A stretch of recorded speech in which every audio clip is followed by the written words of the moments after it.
Greetings from the Coffee and Technology podcast brought to you by Cropster. In this episode, we speak with Daniel Mendoza. He is Colombian-born, but now lives in the United States. Daniel is currently the sales manager for North America and Australia at Cropster. Throughout Daniel's career, he's worked in multiple industries across different parts of the supply chain in the tea, flour, and coffee industry. As an exporter, roaster, and now sales manager in the tech sector, he brings an interesting perspective in the power dynamics that are currently being played in the coffee industry. We hope you enjoy this wild and interesting discussion as we explore these challenging but very important topics. Let's roll. Let's get into it. So, the power dynamics. This is going to be a super interesting conversation, boys. Norbert, Daniel, welcome to what's going to be a wild and challenging discussion. How's it going, man? Good.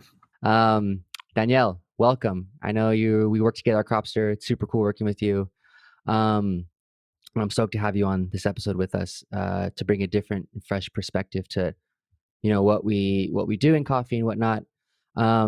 You're a Colombian now living in the US, and you've basically been at all areas of the supply chain in US and Colombia in multiple industries. But don't let me be the one to tell your story. So please enlighten us with Daniel's life in coffee and how he got to where he is today. And then I think that should set us up for a good discussion today. Yeah, no, thank you so much for inviting me to the podcast. I'm a talker, so I guess it kind of works for me in a way. I think every person's career in coffee is always interesting because actually there is not like a career, like you just go to school and learn. But so you always hear that you just got into coffee by surprise or by accident. I think for me it was both. I finished my degree in international business, so I got involved with a lot of tropical flowers and fruits.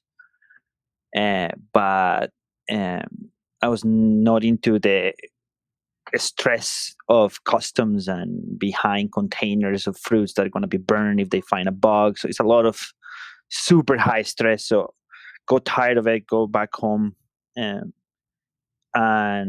because of my wife's family, they wanted to visit Colombia, right? So we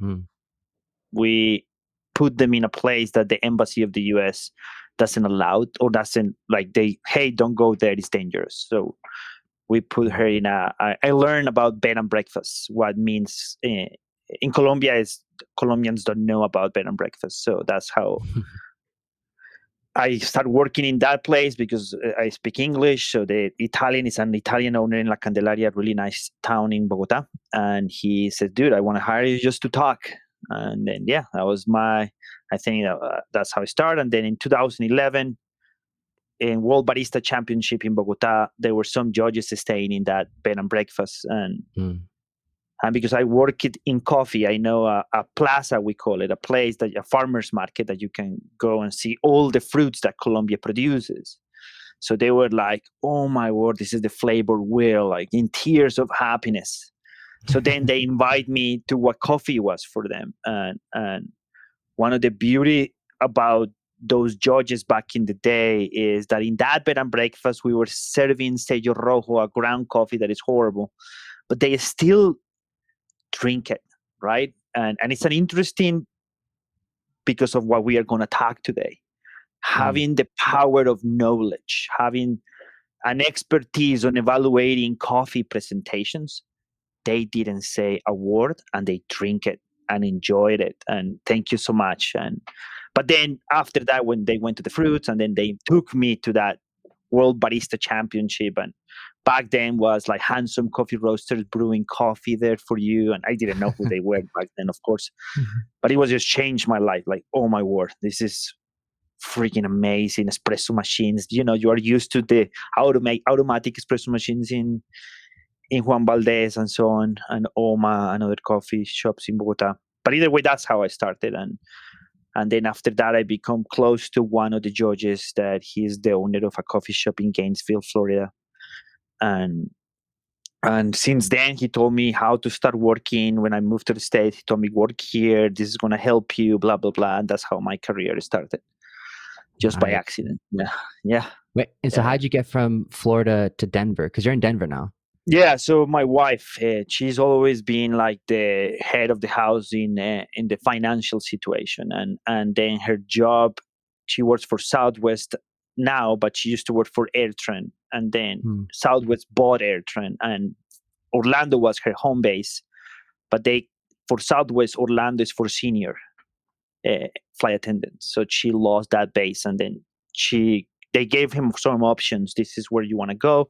So we went and visited all of them, and I thought Denver was so similar to Bogota in the mountainside, morning calls, and Hmm. so that's kind of because I had a hard time in Florida. It's way too hot for me, and finding Denver was amazing. I was really happy mentally because as soon as you leave Colombia, you are not allowed to come back for a certain amount of time.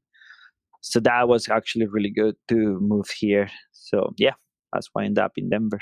Nice, nice. So let's just ease into it and really just let's just outline some of the fundamental similarities in coffee. And I know you have worked in tea as well, so that'd be interesting to know some of that side as well. But generally, what do those supply chains look like, and what kinds of entities hold the power and influence of those supply chains?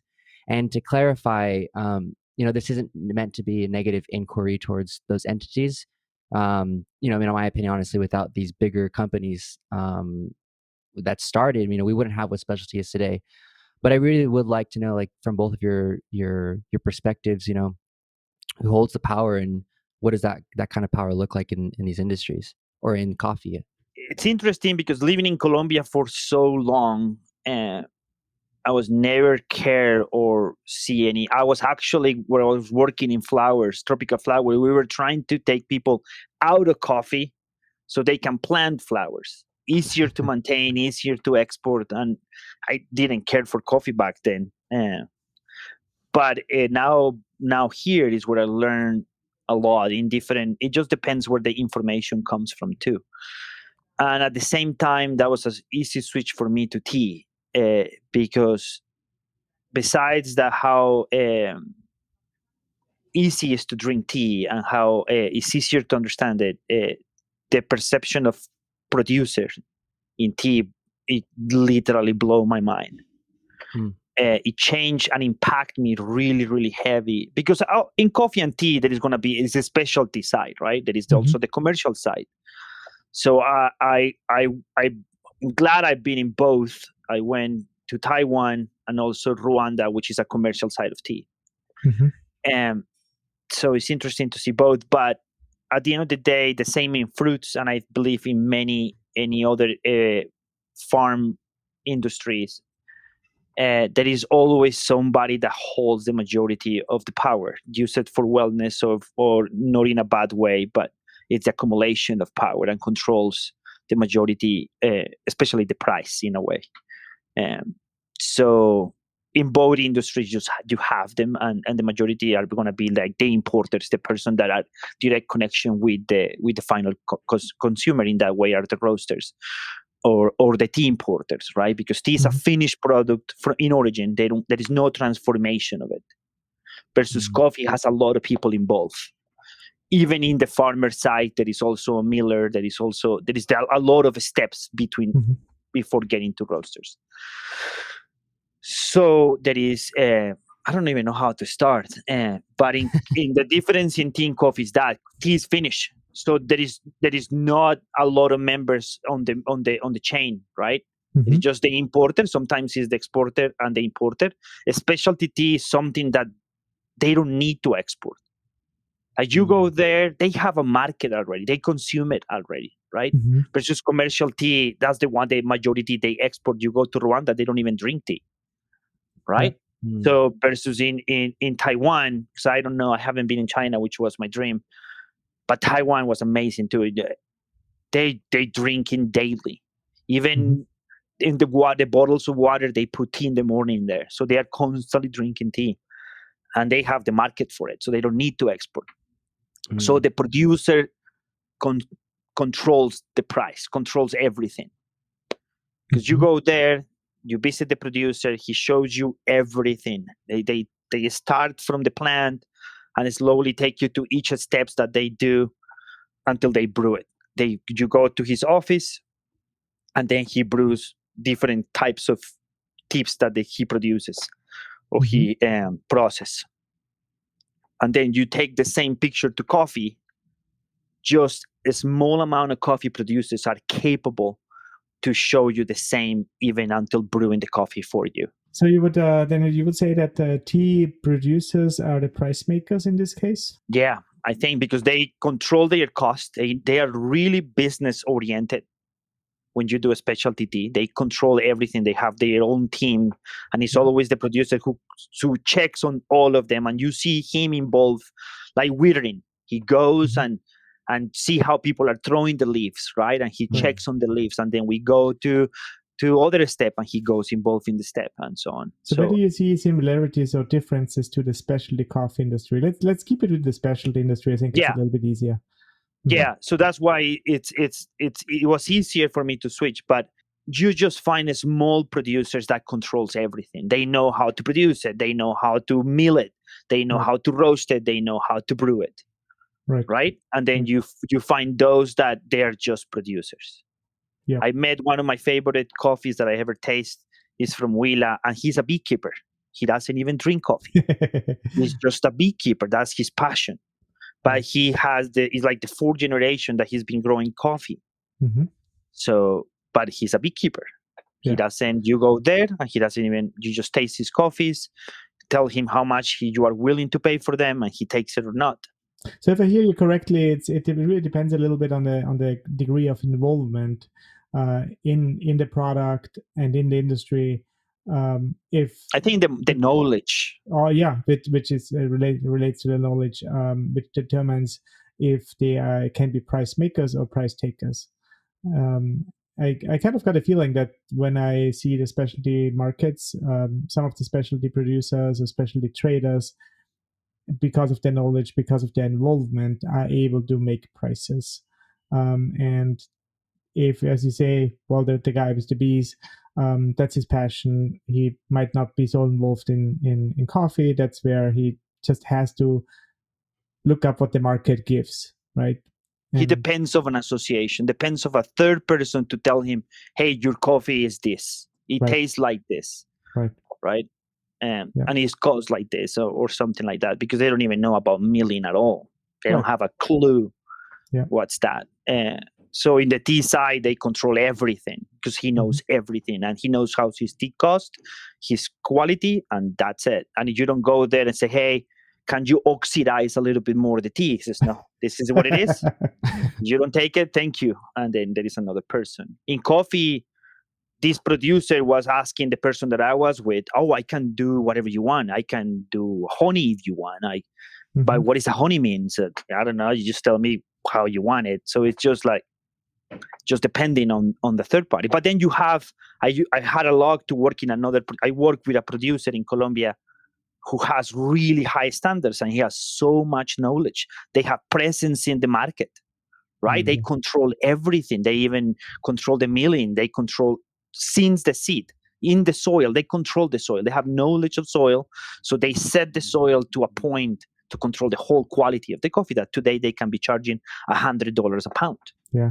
See, that's it's very interesting. It's, about almost 20 years ago, when I started working with producers and visiting producers, I come from a Western education, and to me the concept of being a business is quite common. But when I talked to the farmers, they indicated quite intensely that it's like, we are farmers. We work with the land. We are not business people. And it was beautiful in a way to see that how connected they are, and what their passion is, and what they believe their job is, or their, it's beyond the job, really. It's what they do. And I always thought, like, well, if they want to have a certain power and a certain say in the supply chain, they need to become business people. They need to understand the whole supply chain. They need to understand the world from a different perspective. And I think for some that works. So some people get into that and understand the dynamics, and then are able to tweak them and manage them towards their own goal. And a lot of the producers, especially small producers, they're not even willing to take that step. And I'm really torn, to be very honest. Since those experiences 15 to 20 years ago, I'm not sure who is right, and I'm not sure who should say what. I sometimes believe if we go down there and tell them how business looks like and educate them on Western business tactics and business dynamics, we are not much better than any missionaries 500 years ago. And, some did very good and some did very bad. So now in retrospect, we can look at that, how the missionary work went down or still goes down. So I don't know. Daniel, what's your take? You have been at many farms, right? Yeah, many, and yes, there is some small producers that heritage that they just, the only thing they know is how to take the best seed, put it in a I forget in English, the vivero, the baby plants, and the greenhouse. Mm-hmm. The greenhouse, and just start again, right? Repeat and start again, repeat and start again. But they would never be able or never learn how to evaluate the final product, because in Colombia, I can speak about Colombia. There's an entity called the Federation, right? They were the one that will help us or help producers to understand what they are doing, to teach them, to have education. Like, this is how you will do it well. So we start talking about trust, right? Me as a person that don't know what it tastes like, I'm going to trust you. So I will follow what you are telling me to do, right? So then we have other producers that are willing to learn more. And we see it right now in Colombia. It's happening a lot more because there is a lot of young people taking over their business, because back in like maybe 10 years ago, young generations, they were just going to the big cities and trying to go to college and trying to stay there, have a life. But now the youngest generation, you find producers like Diego Campos that becomes he was a barista and then come back to the land and start growing coffee and start fermenting and start learning. So he knows the whole chain. So that's going to change. So it's a new generation changing that. But going back to, you have these two kinds of producers, and the majority that they don't willing to learn all that, they just become commercial producers and commercial. And I got the chance to meet a young girl that heritage so much commercial coffee, mm-hmm. but they slowly start adding it to specialty, right? And it showed her that how a specialty is more work, but way more money in a way, way more control, and they can slowly become a better workflows. It's like, I'm going to do a sales pitch. It's like when you come from spreadsheets to having all this, when you start using a tool like Cropster for like a workflow, like protocols to reduce mistakes, and it helps you to be more efficient and create protocols that people can follow. Yeah. Besides just guessing, right? So that's a specialty. It creates steps to follow, and when you follow them, then you get a better result. But going to the power is, sadly today, there is more knowledge in coffee here in the US, like the final consumer, than the origin. So there is more knowledge in protocols of producing coffee here than there.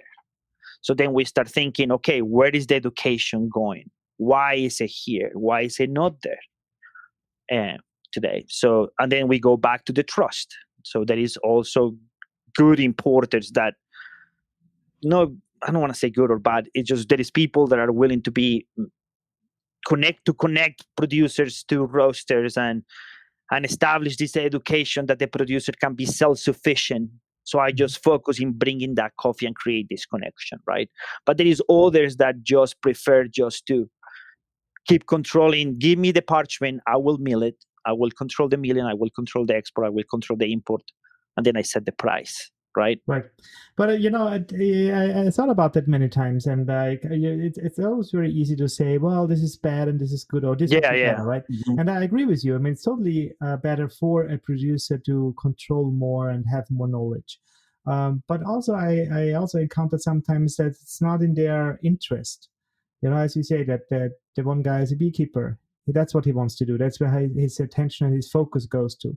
And he has to trust or give his product to someone who then manages that product. Of course, they also take all the risk, right? They do all the work. They educate it themselves. They keep all the connections. So it's, and that's of course a big chunk of the value then. Now to control that part of the value, a lot more investment, a lot more risk, a lot more processes need to be controlled at the farm level or close to the farm level. And I think there's a certain desire, to be honest. If I talk to roasters, some of them, they want to work with producers, and they can really only work with those producers who are a little bit more educated, who are a little bit more willing to take certain risks, and understand a little bit more what the roaster actually says. Because the roaster is not a producer. They might not know about the land. They might not know about the risks involved. They might not know about the processes involved. So it's I sometimes compare it when we as a software company, we want to work with someone, we need them to be at a certain level to be able to be a partner, to be able to work with them as a company. Not so much on a client relationship, but on a partner relationship. If you do some outsourcing, for example, or if you look for some integration partners. And I think that's one of the challenges. How do we get that education flowing? And that's huge investments, right? So you mentioned it. Colombian Coffee Federation surely does some of it, but also historically, of course, represents the producer. So it's like, hey, don't worry about it. We take care of it, which gives them power. So we're back to our power dynamics. And I wouldn't say if it's bad or not bad, but it's just that's a very clear and understandable power relationship. No, and the industry is just it's that's why it's hard to, when we try to create a protocol for all the producers, they are so different to each other, right? It's each situation is really different. And going back for what you mentioned, like the difference when a producer is involved in the process, like the other guy, the beekeeper, is like today, the person that beekeeper today, like what is happening in the market today, he's gonna tell the roaster that he's working with, hey, today I need to charge you, if you want me to do this process, you need to pay me more, because right now the price of the market, I don't have to do anything and I will get the same money that you gave me last year. Right. But versus the producer that knows everything, all the process and controls and blah, blah, blah, there is, I will make a comment. He will understand that there was moments in time that the price was really low. Mm-hmm. And there is moments today that the price is really high, but I know tomorrow is uncertain. Right. So I will establish my relationship above what is happening in the market, because he has a relationship, he's a shake-hand, he's already controlling his product for time to time. He's not waiting for the market to tell him what to do. In the last year being in Denver, it's crazy the amount of producers visiting Denver, bringing mm-hmm. their own coffee to the US. Mm-hmm. And that is increasing in a way that you find this producer that speaks English. They build their own small mill. They are in teamwork. They are a collective. If it's called a collective, I don't think so. But they work together in order to have a finished product that they can come and offer. Yeah. We know how to roast it, and now they have roasteries in like Pereira. You have Manizales. Mm-hmm. You have in Cali. Producers owning their own roasters, so they are controlling everything. So I think it's a new wave coming that I think it's slightly coming to the US. And don't get me wrong, those other producers is going to steal a market, because you are right. There is another roaster in Denver that he says, he's a really nice guy. He pays really well to his roaster and baristas. says, I like just to buy from importers. I trust them that they are doing well for the producers, so I don't have to worry about that.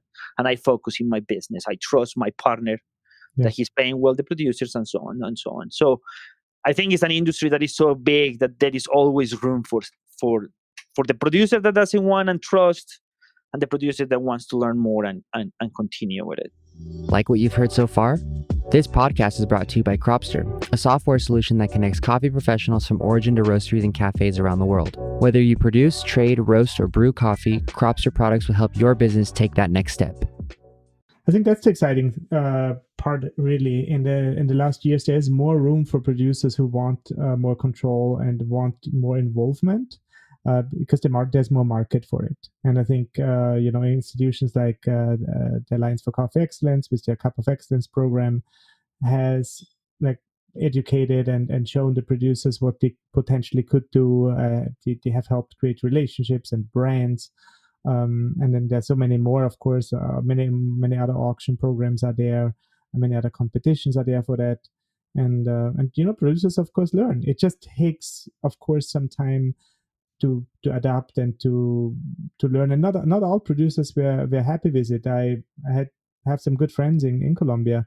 They started exporting directly about 12 years ago, and then they let it go. It's like, no, it's not worth it.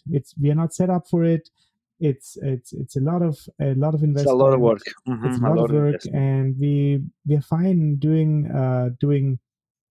medium quality or medium to high quality, large volumes, and then work with the big traders. I always compare it with when small roasters want to go big, right? It's always the same. It's just when you have a 1 kilo, 3 kilo, and then you see the volumes are going. I was talking with a customer this week that he started in a Beamer and he got an order of like almost 160 pounds, and he was like, "Oh my word, what I'm gonna do?" Right? So it's just, am I gonna keep doing this? Am I gonna grow? I just want to keep it small. But it's always evaluating what it's worth. And I was one of the things my wife always told me, I'm a dreamer, that I dream way too much. And since I started learning about how many Q graders are in the US versus in Colombia, for example, I always wondered. I'm not a business owner. I was never been a business owner of a roastery, but I remember always roasters, the owners, do you want to be a Q grader? Do you want to be a Q grader? So my dream is always, instead of me that I'm a roaster, I'm never going to grade coffee. It's not going to be a good tool for me to apply for the company. Let's just sponsor that to a producer partner. We buy from these people. Let's make them a Q grader. Instead of me, let's do it. It's going to be more useful for my partner, which we advertise. We help producers. Let's make them Q graders. Maybe it's going to help them to understand copying and all that. And I remember in the jobs that I had, it's always, hey, do you want to go to Colombia and maybe tell this guy how he can make the coffee better? And I was like, I'm just a coffee roaster. I have no idea how he got that seed or take the parchments out of the seed, right? The milling is another world, right? It's like grinding for extraction. It's like milling in a way. It's just have no idea. It's hard to always evaluate a cup, what is behind the cup, when you are just a roaster. Yeah, but that's a really important distinction as well, because like if we're talking about like the power dynamic there, if there's roasteries that have the power to do that kind of thing where they sponsor producers, I think that's good. I mean, if power in the industry is always associated with something. There's always a negative connotation, I think, associated with that. But I think in this case, like, this is good power. Like, this is when somebody has the power to do something good. I think that should be highlighted more. When you have the ability to sponsor or educate some producers that are willing to accept the education. Like, I think we need that kind of power and that power mentality in the industry in order for not just for everybody to progress, but to continue elevating producers around the world, right? Yeah, when I was working for this producer, we visited in Tolima an association that it was amazing to hear. Like, I asked, like, who does the quality control here? And they said, well, each producer.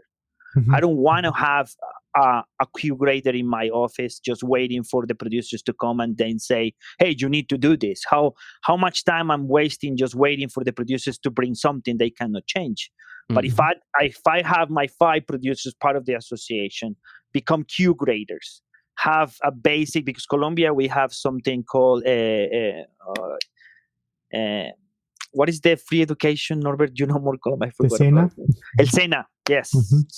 That's like a government-run program where you can access many different course types and all careers, and it's distributed in all bigger cities, I would say, across Colombia. So they have like agronomists. They you go and learn the basics, and then instead of a Q graded association, have an agronomist, and then all the producers become Q graders, right?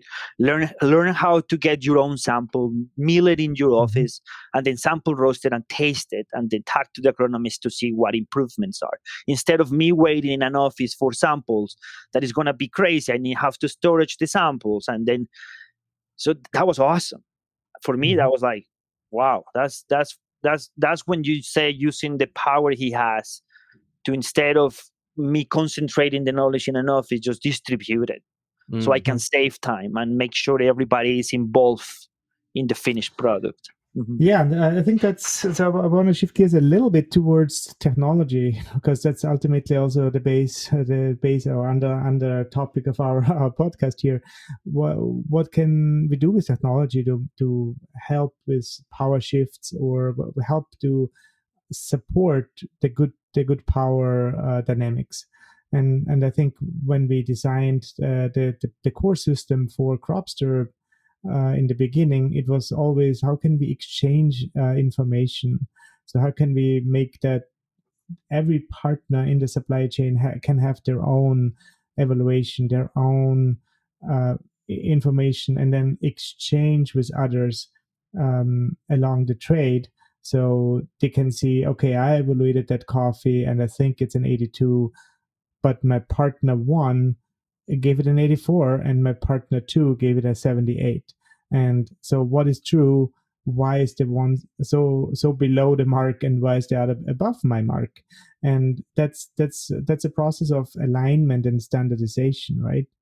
I always think it has a very similar dynamic to matchmaking platforms. It depends on what you appreciate. It depends on what characteristic you're looking for, and depending on that, you will come up with a higher mark or a lower mark.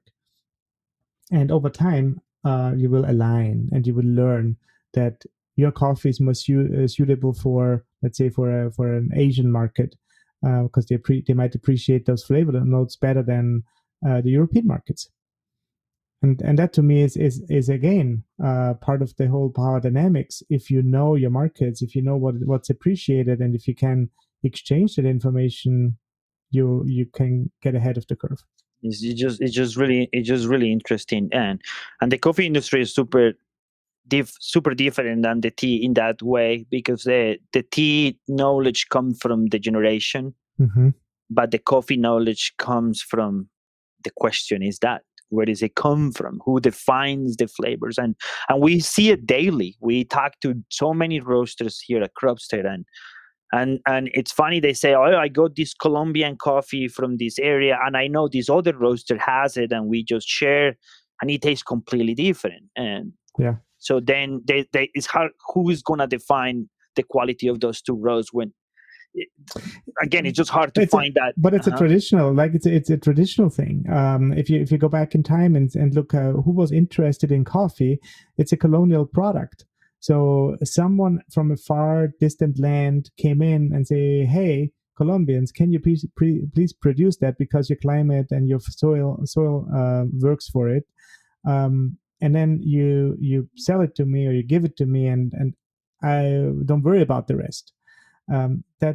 That's why I think there was not a lot of local interest in cultivating, and it's very different to the tea lands, where tea is part of the local culture. It was produced locally for the locals. Also, a little bit different is cacao. Not a whole lot, but it's a little bit different from that perspective, and that it has more local consumption and a little bit more local knowledge. And that's why I think we have to now bring that interest back, which is also so exciting. So break those colonial chains and say, well, it's not only the roaster in Amsterdam roasting and fixing the product and making sure it gets marketed. It's the producer in Colombia and in any other producing countries learning, understanding. I think Brazil did something. No, Mexico also did something very, very smart.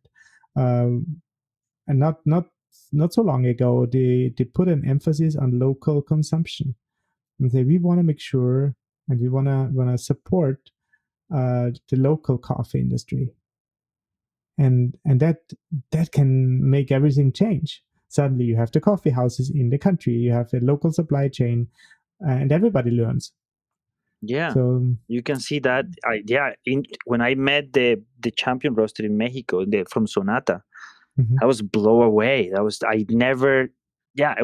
thought like, man, your coffee is amazing. Like you never think, oh wow, this is a Mexican coffee roasted by you. Right. That is just so local that it's not even export. Yeah. I had fantastic coffees at Origin for so many reasons. First of all, of course, they got all the skills down and they got all the machinery now. So all the brewers and the espresso machines and stuff. But also they have one huge benefit. Their product is always fresh. It's always, between time to harvest, and time to drink, it can be 2 weeks, which you'll never see in the US or in Europe or in Asia. It always takes months for the product to arrive. It has been stored and it has degraded already a little bit. And I think that gives the local producers that option. It's like, hey, do I sell it local, or do I want to export it?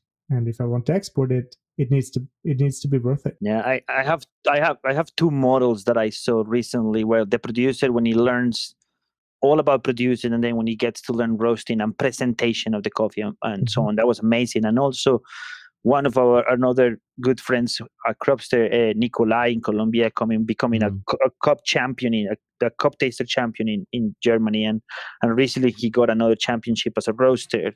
And just deciding, I'm going to move to Colombia. I think I want to move there to start my own roastery. I want to try to teach everybody how to roast, everybody how to brew coffee.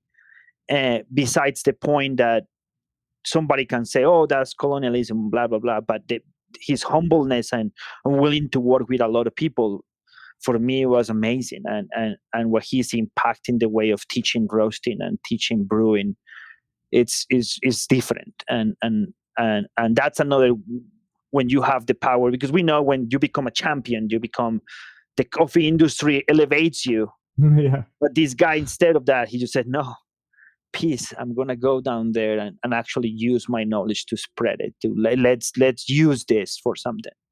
And that's another way of power of dynamics. What do you do with this knowledge you have? You want to keep enhancing yourself to it, or maybe just use it to spread so everybody becomes, and I think that's key. Like when we brought Marcus to Cropster, like bring that knowledge to all of us, how we can be more closer to our customers, and how we can impact more lives in a way that we can be more useful for everybody, instead of keeping those outside. And that's kind of a good point of where tech can be a huge benefit. Like with all that knowledge, being able to collect all that data, not just for the people on our side in the US or in importing countries, but to have that data, share it with people in producing countries, share those flavor notes, have them get a better understanding of what these coffees taste like, so that they're able to communicate those coffees better, not only to potential customers in outside markets, but internal markets as well. Because with that kind of knowledge, able to communicate, effectively to locals what your coffee tastes like, for example, and that'll also increase local consumption, which will keep the power and keep the value at origin, essentially. What we did with Roast ID, right? We did this. Is like Cropster before Roast ID and after Roast ID. We know the people.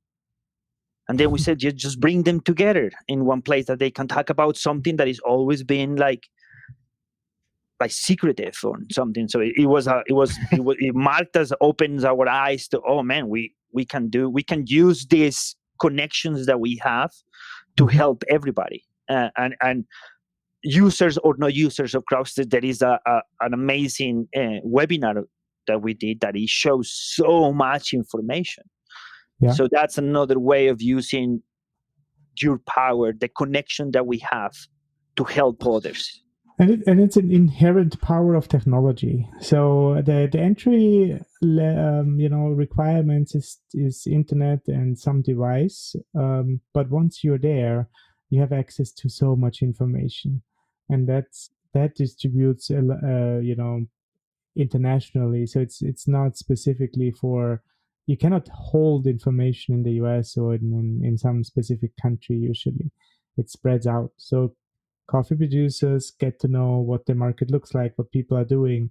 They understand that the coffee they sold for $1 is now sold for $10 per cup, and that can spark a conversation. And all that will help over time to shift those powers and to distribute more learning. So I'm a big believer. It's amazing how much information is out there. I'm always, I just reflected a little bit on myself, right? I'm no farmer, but I have sometimes a little bit the similar problematic. It's like, if I choose renovating my home, do I do it on my own? Do I want to become an expert, or do I outsource it? If I outsource it, whom can I trust, right? Who helps me? Who is on my side? Who gives me fair prices? What are prices in the market? I have no idea, right? Certain things are very fairly priced at a very high level. And it's like, whoa, I had no idea this is so expensive. But now I learn and I understand, like, oh, it makes all sense because of all those reasons, right? And for many other things, you can choose, do I want to become the expert, or do I want to work with someone? And I think there's also this more, I think before the internet, it was a little bit harder. You had to trust your immediate peers, and there was a lot of distortion there. Like, depending on in what groups, in what bubbles you were, you would get certain information. Now it's a little bit more open. So, and you see this in the financial markets now. The banks are under pressure because we can choose amongst so many other banks and so many other investment opportunities. If we want to, we don't have to, there's no minimum requirements anymore. If you want one share of a big company, you can get one share, or if you want $1 of that company, you can do that too. So I'm really fascinated, as you can hear, probably. That's a really good point. That was a really good point, because it's what's happening now. When you talk to a producer, like, oh, I know now you guys start showing the farm prices that you guys are, the farm gate prices you are paying. Now it's amazing to see how much is from the farm gate price to FOB, so I can see how much it cost per kilo. That cost of coming from the farm gate to the port, because it's milling and shipping and bags. And so, yes, what Norbert is saying is more technology, more information out there. The more information you get, you will see those who are doing it right. There is no fear or hiding, and people choose with them. It's like what you're saying about the banks. And I was like, man, that's such a good point. Yeah. Now that is everything exposed, then you get to pick what makes more sense. Oh, this is more fair. This is right. Like, it makes you investigate, man. And the house ownership, it's a point. I think that was the best example.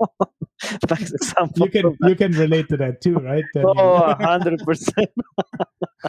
100%. But it's interesting too, because I went a few years ago, I was talking to a Guatemalan exporter, and he was telling me a story how he has a hard time now paying people for coffees, in the sense that now that there's so much access to, like, the phone, they have they can see the markets, they can see market prices and whatnot. He was telling me how they standardly pay X amount, a percentage of a premium over the market price. But now producers, now that they have that knowledge and access to, market prices, and they're able to see that on a daily basis, in a way, they have more control than we think to be able to say, no, I want to wait and see if the market goes up, and they want to risk and almost like hedge their coffees. And in a way, that's that's playing with fire, but in a way it gives them, it puts the power in their hands. It's a little bit risky, but I just, thought it was really interesting that we forget, just with the phone, that is a huge amount of power already. Right. And I think it's always a little bit back and forth, right? I hear different stories from both sides. Sometimes the producers feel like, oh, you're selling this for $10, so I must get 5 of it. And it's like, no, you don't understand the prices. You don't, there's much more involved. The price structure of rents in the US are different than in your village. Mm-hmm. And then, right? So, but it leads to more information and to more knowledge. And I think that's the process. That's the cumbersomeness of it. That's the intensity of it to really get into it. And sometimes I choose to trust and to just take an offer. So I go out there and maybe I do a little bit of research, and then I feel like, okay, this is what I want to do, and I don't want to go any deeper. And that's fair enough, right? Did I get a good deal? I don't know. But then again, maybe I paid someone who made it easy for me, who just took all the load off me, and suddenly I have a new front porch, right? And maybe I didn't get the best price, but I got a great service, or I got a great user experience, or whatnot, right? That's all value in a certain sense. And we're talking about value change ultimately, right? Supply chain, value chain. Where's the value?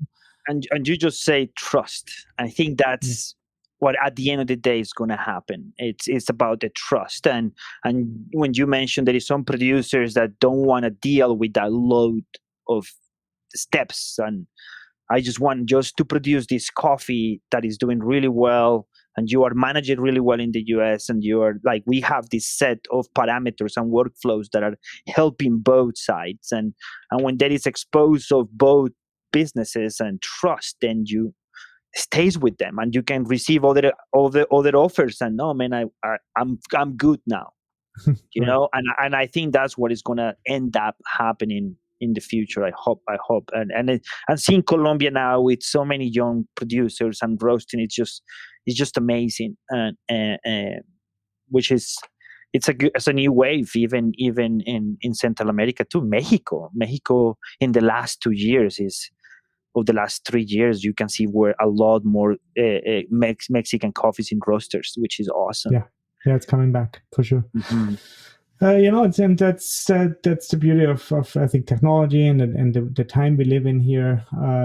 There's opportunities and options created, and once there's options, there's competition, and that I think leads to something, in generally something good, and some movement in the value chain.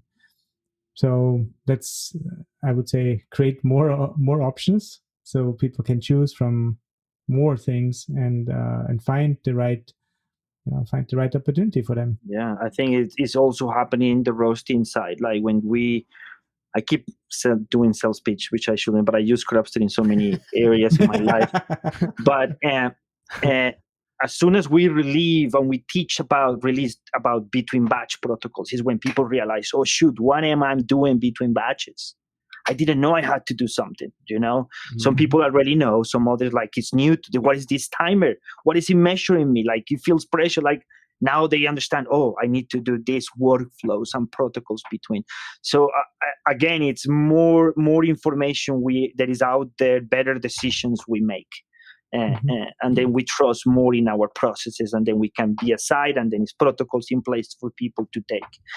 So we go back that at the end of the day, who has the power of dynamics, or who has the whole power, is those who release more information, because they become a trust source, right? It becomes like, this is what I'm doing, this is what it's all about. And that's why back in the day, when I remember it, we say no names, but when Joe Morocco released this gross profile from Cropster, it was a game changing. It was like exposed to, oh, there is a profile, there is something we should follow. So I think more you release, more information you provide that is useful, more people are going to trust you. Cool. Thanks, guys. Thanks for joining us, Daniel. That was solid. Oh, that was awesome. Now I keep thinking about my homeowner. Like now, it's so interesting how these things, we talk tea, coffee, and now I'm just thinking about, you can use all that for my house too. Like, So, it's crazy. It's really, really good analogy. That was awesome. Really helpful. Cool. Thanks. Thanks for listening to this episode of the Coffee and Technology Podcast brought to you by Cropster. If you enjoyed what you heard, please subscribe or give us a follow on any of our channels to always get the latest episode. If you're interested in more educational content on all things coffee and tech, be sure to head to cropster.com/learn or visit our YouTube channel. Cheers to more coffee.